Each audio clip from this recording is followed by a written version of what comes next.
economics at the University of Namur, and I presented at the Earth conference a paper about the family code, the change of the family code in Morocco. And I tried to identify which factor influenced the identification of people with the law, because identification of people with the law represents the necessary condition for the effectiveness of the law.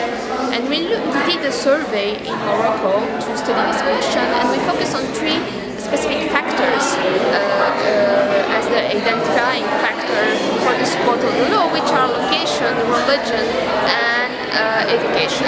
And what we find is that education per se has a positive effect on the support of the law, but essentially for men and for women what is very important is the fact of exercising an income-generating activity or the socioeconomic status. We find that location per se does not have an effect, and religion per se does not have an effect. So we began to work with the interaction term, and the main result that we find is that educated people have a different behavior from non-educated people, and we find that the intensity of religious practice is negatively related to the support of the law only for educated people. So when you are educated and very religious, you are more conservative. And we try to explain that by two factors. The first one is the difference in terms of religious conservatism between rural areas and urban areas, and people who are educated are essentially in urban areas.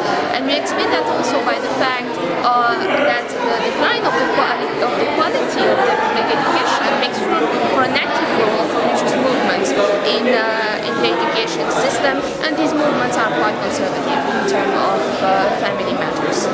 So I'm really happy to have presented this paper here at the Earth conference, because I presented various times in Europe and people liked the results. But I really wanted to know the reaction of people coming from the Arab world, and it was very interesting to show that my paper triggered a lot of debates, of questions and of interest among people coming from the Arab world. So I was very happy for that, and I surely will try to come back to the Earth conference in the next years.